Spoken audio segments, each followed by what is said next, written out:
Okay,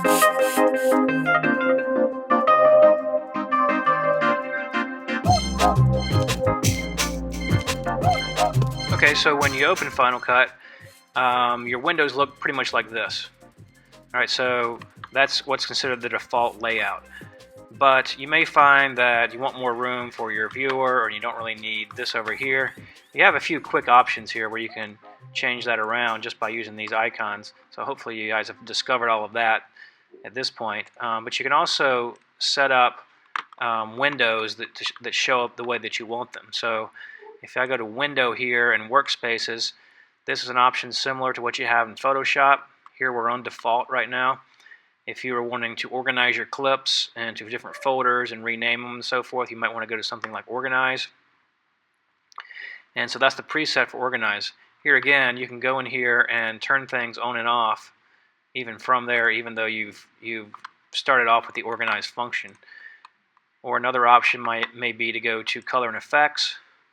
So here you're getting all of your oscilloscopes here that you're using for color correction. Of course, you don't have to keep it on all four of them. You could simply go to here and go to one particular scope that you want. If I click on this next icon down, then I can choose which one that I want. So I'm switching back and forth between the different ones here.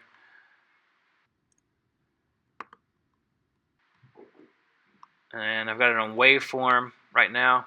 And if I go to vector scope, it looks like that. Go to histogram, looks like that. All right, so there are options to change around once you get into these presets here. There's also one for dual displays that I use when I use a second monitor. And what you may want to do is go ahead and set it up the way that you really want it. So for instance, I'm going to go to this one that I have preset. Now on this one, you can't see the entire thing here in QuickTime, but there's a second monitor showing me different options here.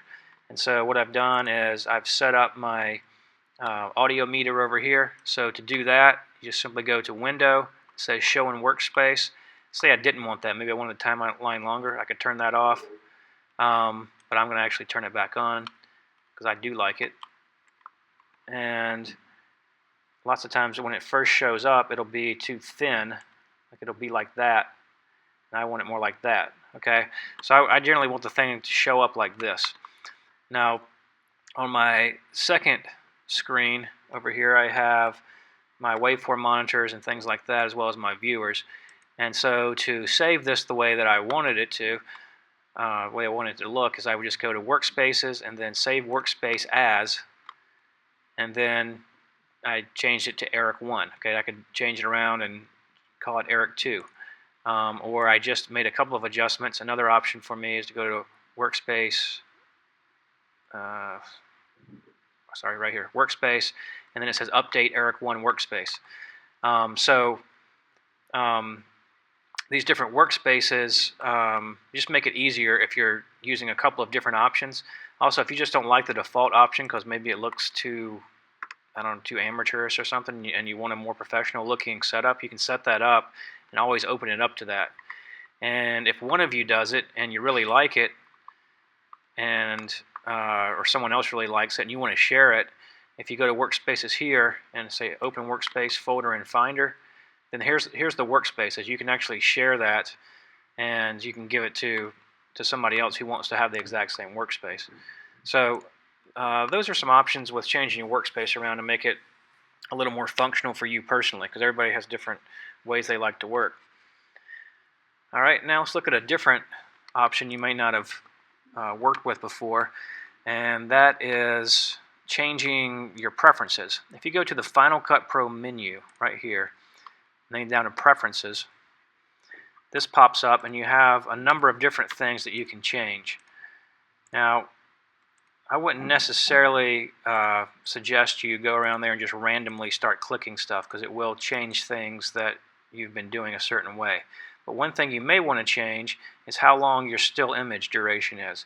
So you've got these different icons at the top. If you go to the second one called Editing, down here where it says Still Images, right now mine is set at 2 seconds and 1 frame. And I think that's the default setting. I remember right.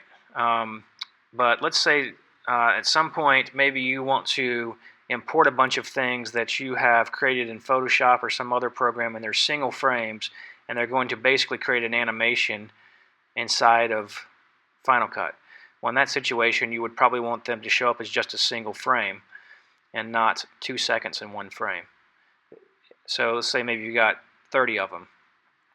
All right, so you bring them in, they all show up as 2 seconds, then you've got to shorten them, it takes forever. Okay, right here you can just change it down to just one frame. And then when you import it, all those 30 images will show up as just one frame. You don't have to shrink them down. And then you play it back and maybe it runs too fast. So then next time you go in and you change it to 2 frames and then re-import them. They all show up as 2 frames. Now it's at half the speed and maybe flows a little bit better. Just depends on the situation. But anyway, that's where you can change that. So you change that and then you just close out of it, and then your still frames when you bring them in are that particular length.